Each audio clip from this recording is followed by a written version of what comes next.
நகரவளம் சுத்தி சுத்தி வந்துருக்கிறோம். அவனையும் நாகமணி பாதாள சேர்ல போட்டாச்சு. ஏதோ ஒரு பெண் நம்ம நாட்டுக்கு போறோம். எவ்வளவு ஒருத்தி ஐந்து போறாப்ப அவன் பெண்ணு இருந்தாலும் பாவண்டா எங்க போறோம் எங்க சென்றாலும் அந்த பெண்ணை காப்பாற்ற ஓடி வாடா.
சென்று விட்டாயே, நீ எங்க இறந்தாலும் சரி, என் அத்தாரை நான் பார்க்காம இருக்கவே முடியாது என்றால் வீதி வீதியாக சென்று என் கணவர் இருக்கும் இடத்தை கண்டுபிடித்து என் கணவரை பார்க்க சென்று ஐயா ஐயா என்னை பாருங்க, என்னை யாரு கேட்கிறாயா? என்னை பார்த்தால் உன்னை கண்களுக்கு எப்படி தெரிகிறது? ஏதோ இப்பேற்பட்ட நோயில் இருக்கிறாயே, இந்த நாட்டிற்கு வந்திருக்கிறாய். ஆனால் இந்த நாட்டிற்கு வந்தால் எங்கேயாவது பிச்சை எடுத்து என்னுடைய நாட்டிற்கா உன்னை காப்பாற்றுகிறேன். ஐயா, என்னுடைய கரத்தில் ஓட்டை கொடுக்கின்றீர்களே என்ன? இப்பேற்பட்ட நிலைமையில் இருக்கிறாய். உன்னை யார் எந்த வீட்டில் உன்னை சேர்ப்பார்கள்? நான் இந்த நிலையில் இறக்கும் போது என் கரத்தில் ஓடை கொடுப்பதுதான் உன்னுடைய விருப்பமா? கொடுப்பது உறுப்பதான். என்னுடைய நாட்டிற்கு உன்னை அடைக்கலம் கொடுக்கிறேன். பிடி.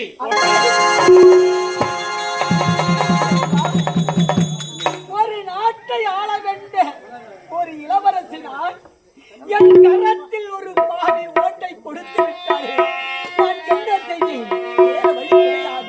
என் பதினாகத்தை தீர்க்க வேண்டும் என்றால் வீதி வீதியாக சென்று பிச்சை எடுத்தால்தான் என்னுடைய பசுதாகம் தீர்த்து விடும்.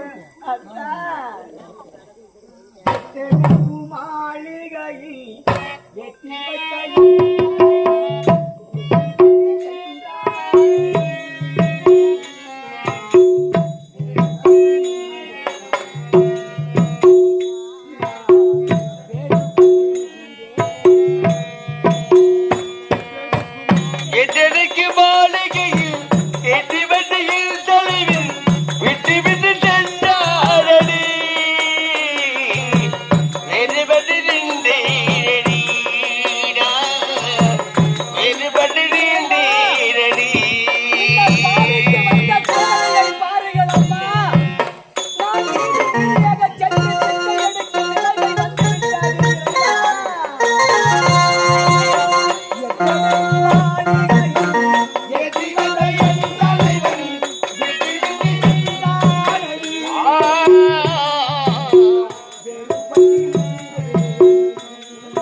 இட்டிவதியின் தலைவன் விட்டு விட்டு சென்றாரடி வேறுபட்டு நீண்டேனடி நாம் வேறுபட்டு நீண்டேனடி.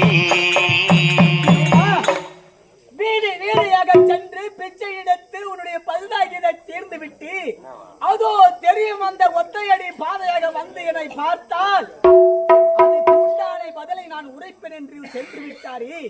சரி, அதோ தெரியும் அந்த ஒத்தையடி பாதையாக செல்கிறேன், அவரை நான் பார்க்கிறேன். அவரை பார்த்தால் என்ன பதில் உரைக்கும் என்று கேட்கிறேன் இறைவா.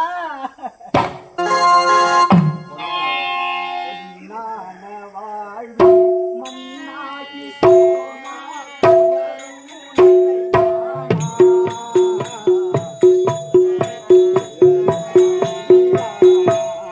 கொண்டாட வாழ்வி மண்ணாகி போனா துயரம் இதுதானா துயரம் இதுதானா.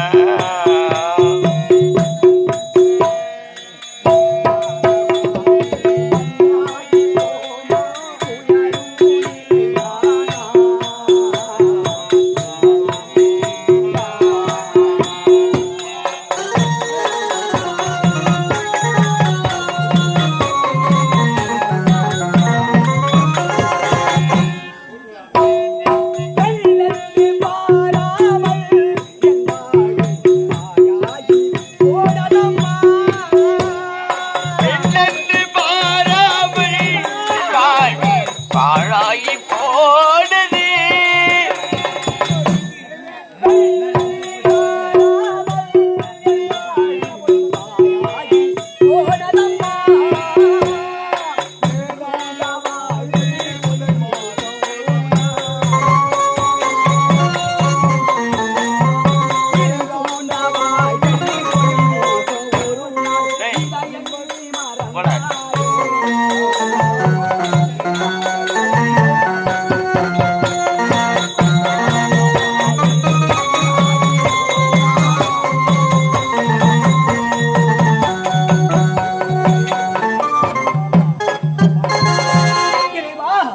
இப்போது செல்கிறேன், அவரை நான் பார்த்தே ஆக வேண்டும். ஐயோ ஐயா, ஆறு ஐத்துல வராங்க. ஐயா, அதே பொண்ணுதான், அதே பொண்ணுதான். சிவசங்கராபுரி வந்து விட்டார். சிவசங்கராபுரி வந்து விட்டார். வந்துட்டான். இவ யாரு? பொண்ணு. ஆமா, பொண்ணா? நம்ம ஓட்டு கொடுத்துட்டு வந்த பொண்ணு. ஆமா, உன்னுடைய கணவருடைய பெயர் என்ன? என்னுடைய கணவர் பெயரை உனக்கு எதற்காக சொல்ல வேண்டும்? எதற்காக சொல்ல? நீ யாரு? எங்க இருந்த? எந்த நாட்டில் இருந்து? எந்த உன்னுடைய பெயர் என்ன? ஐயா, அப்படி கேட்டால் நான் என்னன்னு உரைப்பேன். என்னுடைய நாடு என்ன, என்னுடைய பெயர் என்ன, என் தந்தையின் பெயர் என்ன உரைக்க வேண்டுமா? அப்படியே உரைக்க வேண்டும். உரைத்து விட்டால் உண்மையை கூறுகிறேன். என்னுடைய நாடு அயோத்திய மகா நாடு. அயோத்திய மகா நாடு? ஆமா. மருத்துவபுரம். என்னுடைய தந்தையை எவனேசர் மன்னர். இவனே மன்னர். ஆமா. என்னுடைய பெயரும் மலர்விழி என்று சொல்வார்கள். ஒரே மகனாக இருந்து விட்டார். ஆமா. ஆமா. என்னுடைய கணவர் பெயர்? சிவசங்கராபுரியா? என்ன?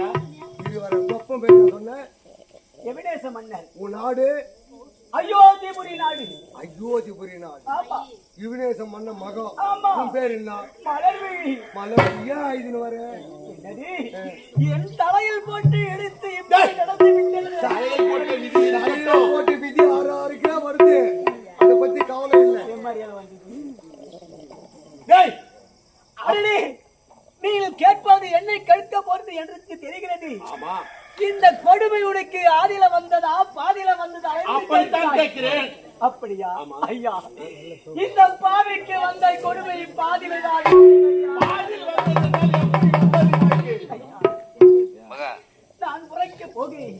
அது எப்படி வந்தது, என்ன நடந்தது உரைக்கட்டுமா? ஆமா, ஐயா, அப்படியே உரைக்க வேண்டும். என்னுடைய நாட்டிலே நானும் என் தோய்களும் மலர்வனம் சென்று மலர்களை பறித்து 6 மாதம் கொடுப்பது வழக்கம். வணக்கம். அந்த நேரத்திலே என்னுடைய தோயிடம், தோய்களா, இப்போது ஒரு புதுமையாக விளையாட்டு விளையாட வேண்டும் என்று புதுமையாக விளையாட்டு விளையாட வேண்டும். ஆமா, அப்படி உரைத்தேன். ஆனால் புதுமையாக என்ன விளையாட்டு விளையாட வேண்டும்? புதுமையாக ஏதாவது ஒரு பொருளை வைத்துதான் விளையாட வேண்டும். ஆமா, பொறுமையான ஒரு விளையாட்டை தான் வைத்து விளையாட வேண்டும். அந்த நேரத்தில் என்னுடைய கண்களுக்கு எதுவுமே கிடைக்கவில்லை. விளையாடி கொண்டு வந்தோம். விளையாடி கொண்டு வந்த நேரத்திலே ஒரு ஆடவர் அங்கே உறங்கிக் கொண்டிருந்தார். ஆடவர் உறங்கிக் கொண்டிருந்தார். அந்த ஆடவர் வைத்து தான் விளையாட வேண்டும் என்று தோயிடம் உரைத்தார். அந்த ஆடவருக்கு 2 பார்வையும் கிடையாது. என்ன, அந்த ஆடவருக்கு 2 பார்வையும் கிடையாது? ஆமா. அடடே, இதுவும் ஒரு விளையாட்டு தான். அந்த குரலனை வைத்து தான் விளையாட வேண்டும் என்று என் தோயும் நானும் விளையாடினோம். உன்னுடைய தோயை விளையாடி கொண்டு அந்த குருடனை வைத்து விளையாடுங்க. ஏனென்றால் ஒரு நாட்டு இளவரசி அல்லவா, நான் என்ன செய்தாலும் யாருமே கேட்க முடியாது. அந்த நேரத்தில் குரல் நேரத்தில் இருந்து விளையாடி கொண்டு இருந்தோம். விளையாடி கொண்டிருந்தா. ஆமா, நாங்கள் விளையாடி விட்டு இந்த குரல் என்னை உரைத்தார். கண்ணு தெரியாத குரடனை இப்படி சித்திரவதை செய்கிறாயே, உனக்கும் நாளை ஒரு நிம்மதி, உனக்கும் இப்படி ஒரு நிலைமை வந்துவிடும் என்று உரைத்து விட்டார். அப்படி என்றால் ஒரு குருடனை நினைத்து விளையாடி கொண்டிருக்க, ஆனால் என்னுடைய பாவம் ஒரு நாளைக்கு உனைத்து விலக வேண்டும் என்று அப்படி என்று உரைத்து விட்டார். அந்த பாவம் என்னை ஒன்றுமே செய்யாதென்று அடுத்த மலைவனம் செல்லும் போது ஒரு முனிவர் தவத்தில் உறங்கிக் கொண்டிருந்தார். முனிவர் தவத்தில் உறங்கிக் கொண்டிருந்தார். ஆமாம். அடடே, இந்த நேரத்தில் மலர் கிடையாது, இங்க ஒரு பொருளை வைத்து விளையாட வேண்டும் என்று உரைத்தேன்.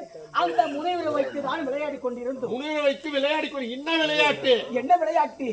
விளையாடுவதற்கு பொருள் கிடையாது. ஆமாம், அதோ பார்த்தாயா, ஒரு அழகான பாம்பு ஒன்று இருந்தது அந்த இடத்தில். அழகிய பாம்பு. ஆமாம், புழு பூர்த்தி இருந்தது. அந்த பாம்பை வைத்து தான் விளையாட வேண்டும் என்று தோயிடம் உரைத்தேன். அந்த பாம்பை எடுத்து அவருடைய கழுத்தில் போட்டேன். நான் முனிவருடைய கழுத்தில் போட்டாய். ஆமா, அந்த பாம்பை போட்டவுடனே அந்த முனிவர் கண் விழித்து பார்த்து, அடி பாவி, இந்த பாம்பை போட்டு விட்டாயே, நாத்து வருகிறது, எனக்கு இப்படி ஒரு கொடுமை செய்து விட்டாயே, உனக்கு ஒரு சாபத்தை கொடுக்கிறேன் என்று சாபத்தை கொடுத்தார். உலகத்திலே தளத்திறந்த வியாதி, முன் குறுகிய குஷ்டரோகம் பிடிக்க வேண்டும் என்று சாபத்தை கொடுத்து மறுபடி என்ன கூறினார்? ஐயா, அவரை காலை பிடித்து, ஐயா, பெண் பாவம் கொள்ளாது என்று சொல்வார்கள். பெண் அறியாதவள், தெரியாமல் சொல்லிவிட்டேன். இதற்கு வேறு மாற்றமே கிடையாதா? இது நீள்வதற்கு மாற்றம் கிடையாது. கதிரையிலே அவர் உரைத்தார். என்ன உரைத்தார்? என்னை உரைத்தார் தெரியுமா? என்ன உரைத்தார்? இந்த நோய் உனக்கு விளைய வேண்டும் என்றால் ஒரு நாட்டு வீரனாக இருக்க வேண்டும். ஒரு நாட்டு வீரனாக இருக்க வேண்டும். ஒரு தாய்க்கு ஒரு மகனாக பிறக்க வேண்டும்.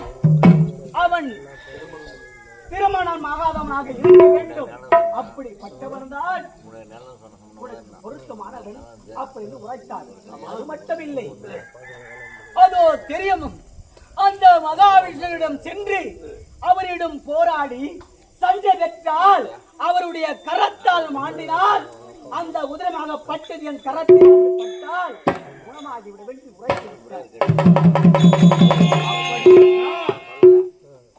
அசுரகுலத்தில் பிறந்தவனாக இருக்க வேண்டும். ஆமாம், திருமணமாகாதவனாக இருக்க வேண்டும். ஒரு தாய்க்கு ஒரு மகனாக பிறக்க வேண்டும். தாய்க்கு ஒரு மகனாக இருக்க வேண்டும். அப்படி என்றால் அவனுடைய முதிரப்பட்டால் உனக்கு சுயனுபவம். அவனுடைய கணவன் எங்கே?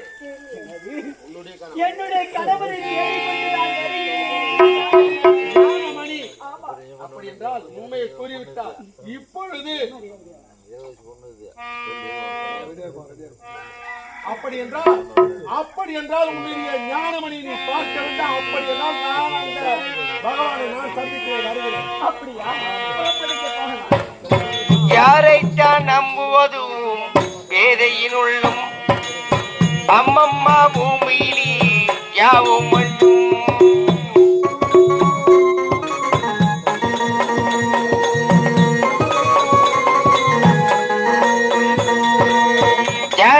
நம்புவது எதையினுள்ளும் அம்மம்மா பூமியிலே யாவும் மட்டும் உறவெல்லாம் உள்ளாகும் உயிரெல்லாம் கல்லாகும் உறவெல்லாம் உள்ளாகும் உயிரெல்லாம் கல்லாகும் யாரைத்தான்